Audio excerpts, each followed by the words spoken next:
pessoal, eu estou aqui hoje com o professor José Moran, né, um espanhol que está aqui no Brasil já há muito tempo e que estuda sobre tecnologias, entre outros temas. Ele é doutor em comunicação pela USP e foi professor de novas tecnologias também na Universidade de São Paulo, um dos fundadores do projeto Escola do Futuro. Atualmente é professor de cursos híbridos e online sobre metodologias ativas com tecnologias digitais e também sobre como transformar nossas escolas para que se tornem inovadoras. É autor do livro A Educação que Desejamos, Novos Desafios e Como Chegar Lá e do blog Educação Humanista Inovadora, coautor dos livros Metodologias Ativas para uma Educação Inovadora e Novas Tecnologias em Mediação Pedagógica e Educação à Distância, Pontos e Contrapontos. Hoje a gente vai falar especialmente sobre esse livro, Novas Tecnologias em Mediação Pedagógica, que é de autoria do professor José Moran, junto com o professor Marcos Mazeto e Marilda Aparecida Bernes. Obrigada, professor. Obrigado pelo convite. Prazer estar com vocês. Eu vou começar perguntando de onde surgiu o interesse pelo tema? Eu me formei em comunicação, daí entrei na área de tecnologias e daí fui para a educação. Então comecei pelas tecnologias, entrei depois na tecnologia dentro, na sala de aula, depois no online, depois nos modelos híbridos, depois no ensino à distância e depois entrando mais com as metodologias ativas e chegando no currículo. Então o percurso vai da tecnologia ao currículo.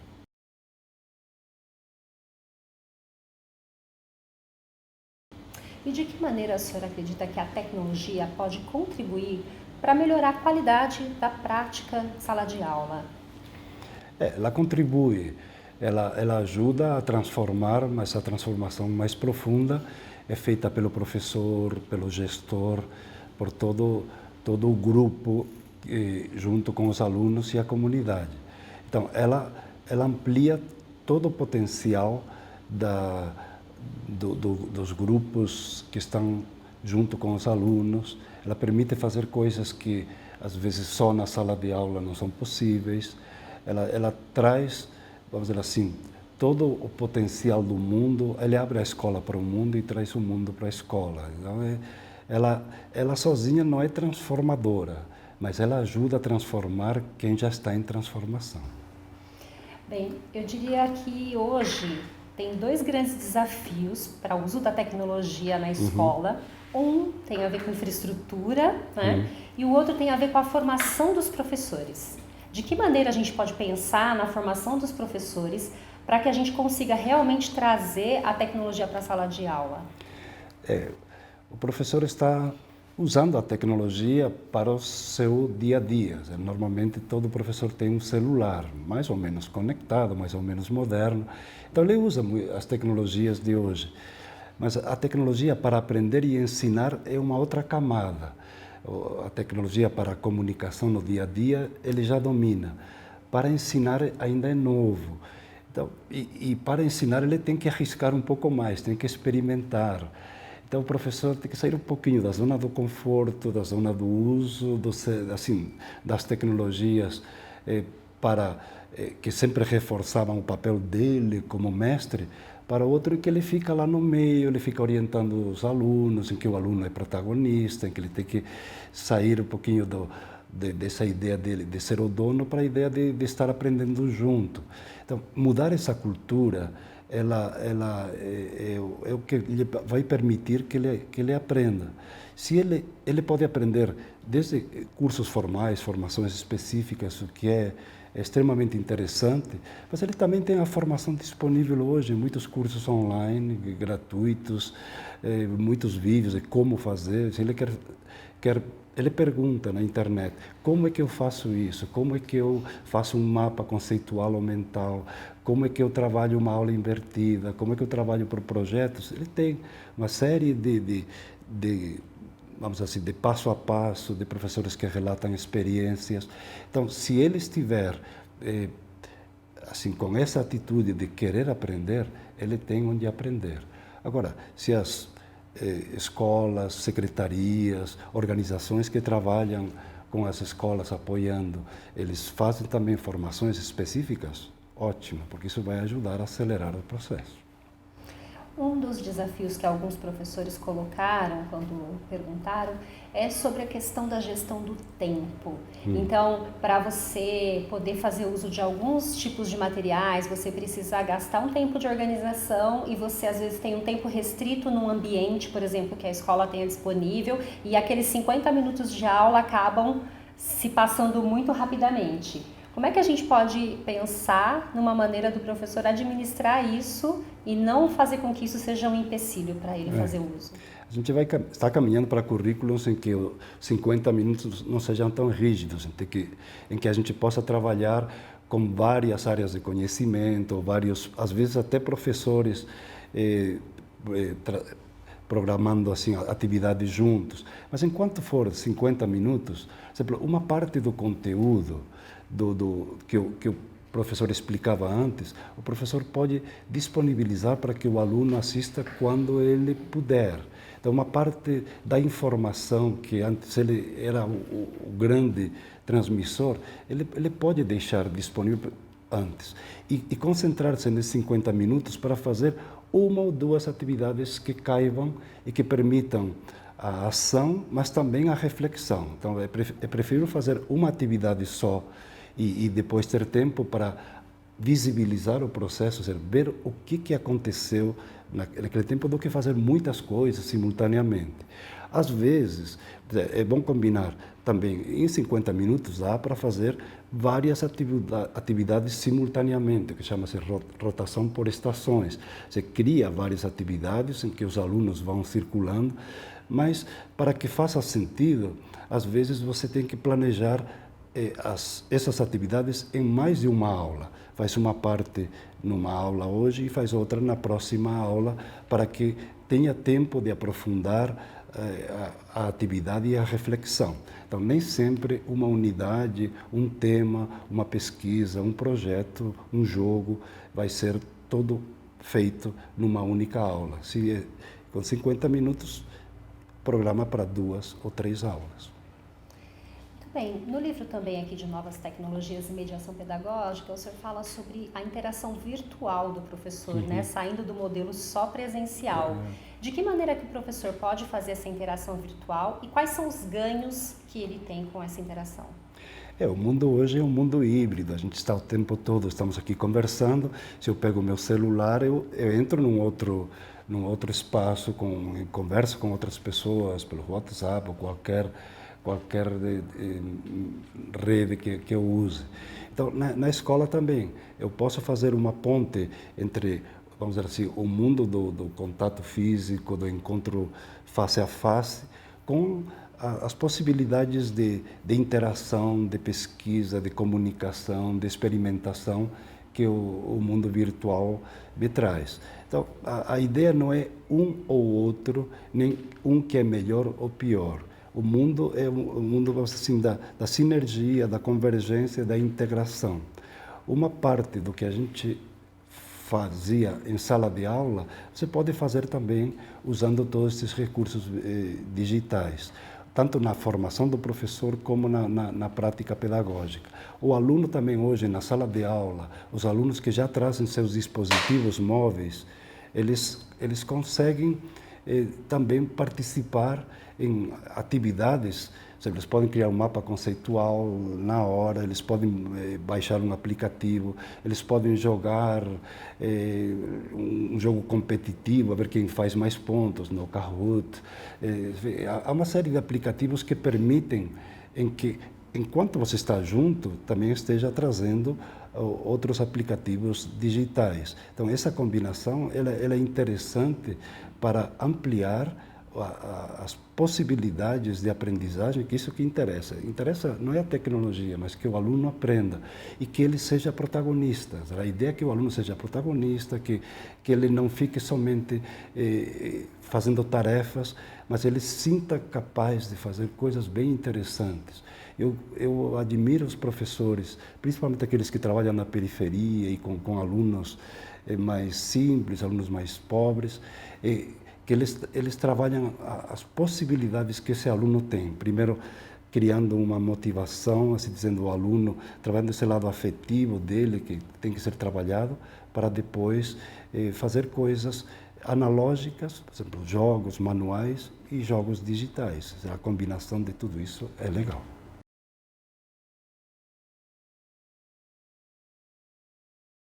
De que maneira, acho que o senhor começou a falar um pouco já isso, mas eu queria que o senhor se aprofundasse um pouco nessa questão da aprendizagem. De que maneira a tecnologia pode potencializar essa aprendizagem do aluno hoje, o aluno do século XXI?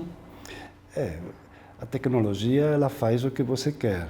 Se você tem essa visão de aprendizagem ativa, se o aluno ele é estimulado para aprender, para pesquisar, para compartilhar, a tecnologia amplia, faz todas as possibilidades, ajuda na pesquisa, ajuda no compartilhamento, ajuda na experimentação, ele amplia, um laboratório simples pode ser conectado a outro virtual, um aplicativo pode permitir coisas que em sala de aula não são possíveis. O professor pode no digital depois compartilhar todos os projetos, colocá-los numa tela, por exemplo, no Padlet.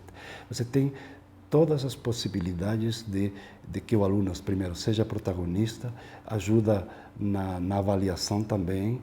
Por exemplo, você cria um portfólio onde você torna visível o processo de aprendizagem de cada aluno, tudo isso é compartilhado, tudo isso ajuda a tornar a aprendizagem mais visível, mais prazerosa e mais interessante, porque todos aprendem juntos.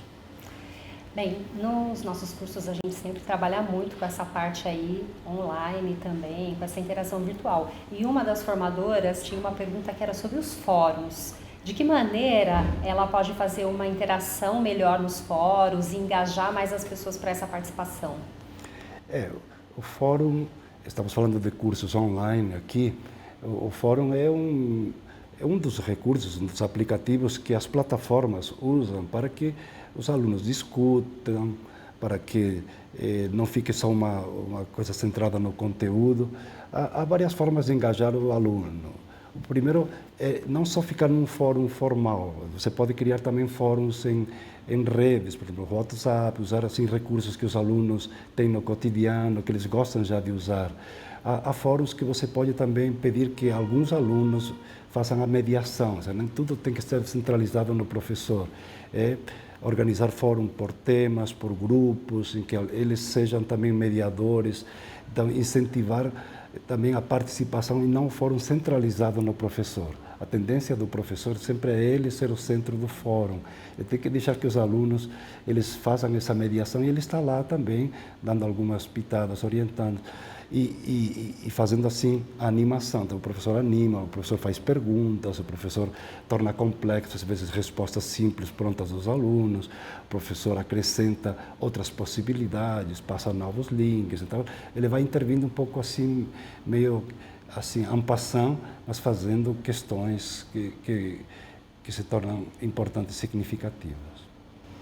Bem, uma das grandes preocupações com a chegada da tecnologia há algumas décadas foi do professor se tornar obsoleto, né? De não ser mais necessária a figura do professor na escola, já que a tecnologia traz tantas informações, a internet traz aí tanta informação para todo mundo disponível de maneira rápida, acessível.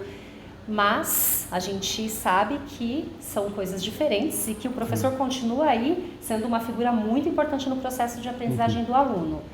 Qual seria, então, o papel do professor hoje, diante de toda essa informação que já está disponível e das ferramentas tecnológicas que a gente tem? O que mudou? O que tem que ser hoje o papel desse professor? O papel sempre foi, o professor sempre foi e será, se ele estiver bem atento e estiver bem preparado, a figura-chave no processo de apoio à aprendizagem, muito mais do que a tecnologia. Agora, uma parte do que o professor sempre fez, a tecnologia está fazendo e cada vez vai fazer melhor. Então, organizar informação, disponibilizar, isso aí a tecnologia está fazendo e a inteligência artificial que vem aí, robôs, vão fazer aquele papel transmissor que antes era feito pelo professor. qual é o papel principal do professor, não é esse. É o que você faz com tudo isso. Como você lida com uma informação complexa, como você transforma isso num conhecimento interessante, como adequa isso à sua realidade, como você trabalha na integração de saberes e competências, valores, como você projeta isso no seu projeto de vida, na visão de futuro, como você estimula o aluno uma aprendizagem complexa, que ele não desista da vida, que aprenda na vida. Tudo isso é um papel fundamental do professor barra mentor, um professor que vira mentor e não somente um transmissor. E se você alia a isso a tecnologia, você vai ter o teu papel potencializado. Uma parte da tua carga anterior, ela é feita pela tecnologia. Ótimo que a tecnologia faça, mas você faz o trabalho principal, que é a interação profunda com o ser humano, individualmente, no sentido de personalizar os caminhos de cada um, faça suas escolhas e ajudá-las nisso, e que aprendam juntos, que aprendamos com todos, e você lá ficando menos no centro e mais ao lado de todos, ajudando. Então, esse é o papel principal, ineludível, e que exige pessoas muito bem preparadas e comprometidas, que usem todo esse mundo das tecnologias digitais como um grande apoio, mas o teu papel fundamental, ele é ser a principal fonte mediadora com o aluno. Você teria alguma sugestão de estratégias e ferramentas tecnológicas que, se você pudesse indicar uma ou duas, que fossem interessantes para o professor trazer para a sala de aula, o que o senhor poderia indicar? Você vê, estratégias, aqui entramos num mundo muito cheio de possibilidades. Primeiro é o uso de vídeos, YouTube, por exemplo, YouTube Edu, assim como uma fonte de materiais que para o aluno são o primeiro contato com algumas experiências, vivências. Daí você trabalha com alguns aplicativos que são para mapas mentais, tanto dizer, CIMAP Tools, há vários que trabalham com mapas mentais. Já citei, assim, por exemplo, o Kahoot, que é para trabalhar um pouco com jogos e também essa estratégia um pouco lúdica e também com a ideia de ver quem é que chega antes. Tem um pouco de competição, são aplicativos legais. Eu falei do Padlet, que é um mural digital onde você coloca todos os blogs, os portfólios dos alunos. São aplicativos gratuitos, simples, que estão aí disponíveis.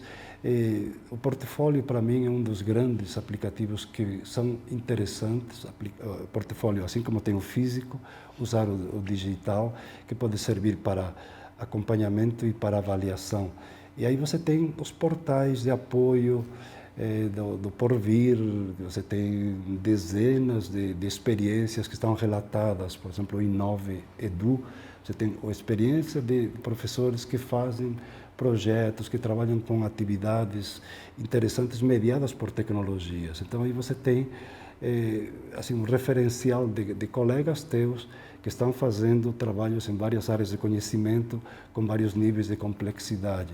E outras plataformas que mostram, tanto as plataformas de secretarias municipais, estaduais e grandes plataformas, desde o portal do professor, que reúnem experiências de uso de tecnologias e metodologias ativas pelo professor em todas as áreas de conhecimento. Eu acho que isso aí é um lugar, um conjunto de lugares para aprender aplicativos, experiências e sucesso se é insucesso, porque algumas também mostram alguns problemas na hora que não deram certo, mas você aprende também com o erro, que é uma das grandes assim, diretrizes que eu diria para o professor: erre mais, experimente mais, sofra menos, porque todos estamos assim num barco assim, em que temos que aprender muito daqui para frente.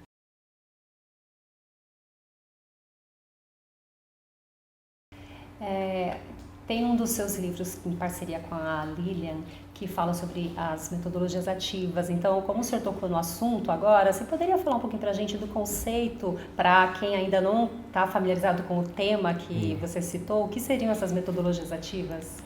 É algo que sempre existiu, não é nada novo, mas que agora a ênfase é nova. Quer dizer, hoje, para que o aluno se engaje mais, principalmente o aluno mais novo, quanto mais aprende ativamente, engajando-se, experimentando e depois refletindo, não é só, mas aprender fazendo, aprender criativamente, ele é muito mais, primeiro, prazeroso, ele percebe melhor as coisas, ele sente na pele também esse processo de aprender errando, e o professor, ele tem que, a partir dessa experimentação, de aprender na experiência, diversas experiências, não é só robótica, é aprender com jogos, é aprender fazendo pequenas coisas, é aprender desenhando soluções, mas depois refletindo, compartilhando, trocando. Há todo um conjunto assim, de estratégias que sempre existiram, mas que agora estão integradas e que incluem também o físico e o digital, a sala de aula e o online, o antes, aula invertida, e o depois, que seria na sala de aula. Então, é um conjunto assim, de estratégias e técnicas que, dentro de modelos que também chamamos híbridos, que significa misturados, que você vai misturando desde técnicas, recursos tecnológicos, reflexões, quer dizer, o fazer e o refletir, para que quanto mais você mistura, mais você vai criando uma espécie de possibilidades para que cada um se aproprie dessa mistura da forma mais personalizada. Então, a ideia é de que nem todo mundo aprenda do mesmo jeito, como nós ficamos sempre fazendo, mas oferecer alternativas para todos aprendermos juntos, mas cada um do seu jeito. Para encerrar esse momento aqui de pergunte ao autor, então, se eu não tiver tecnologia, se eu não tiver esses novos recursos, mesmo assim eu posso trabalhar com as metodologias ativas? Claro, você tem toda a tecnologia, tudo que hoje achamos que já é superado, livro, quadro, né? Tudo isso é tecnologia. A grande tecnologia do ser humano é a capacidade de criar, é a capacidade de empreender. Aí, em cada momento, o que mais admiro é professores que, com pouquíssimos recursos, fazem trabalhos fantásticos. Tem uma professora chamada Débora, aqui em São Paulo, no interior que trabalha quase em favela, e que ela trabalha com robótica a partir de pessoas que começa pelo lixo, pelo reciclável, eles vão montando alguns projetos e ela vai agregando alguns saberes, até colocar depois uma plaquinha lá pequena, gratuita, e vai criando robôs em garrafas PET ou em papelão. Então, com poucos recursos você pode fazer projetos interessantes. Mas o professor tem que arriscar e tem que experimentar e não ficar só esperando que esteja tudo pronto, que tenha aquela sala super equipada para que as coisas aconteçam. Primeiro, as coisas acontecem no seu desejo de estimular os alunos a aprender. Claro que quanto mais recursos também ajuda, mas às vezes um pouco na simplicidade, em ter coisas que às vezes não estão conectadas, você pode fazer coisas fantásticas. Então, com um jogo simples de dama, de xadrez, a forca, você pode fazer trabalhos bem interessantes se você estimula o aluno a que ele faça associações com tudo aquilo que você precisa ensinar para ele. Bem, professor, eu queria agradecer muitíssimo a sua disponibilidade imediata em aceitar nosso convite, em poder contar com você e poder levar essas ideias e esses pensamentos para gerar mais reflexões dos professores e para a gente conseguir provocar cada um que ainda não está com coragem de errar, de tentar acreditar e buscar novas ferramentas, novas estratégias, envolver os alunos nesses trabalhos e conseguir aí a participação e a aprendizagem dos alunos, que é o que é mais importante nesse processo da escola, né, de aprendizado. Muito obrigada. Obrigado a você, sucesso e transforme-se, porque isso é muito bom para vocês e para os alunos. Obrigada.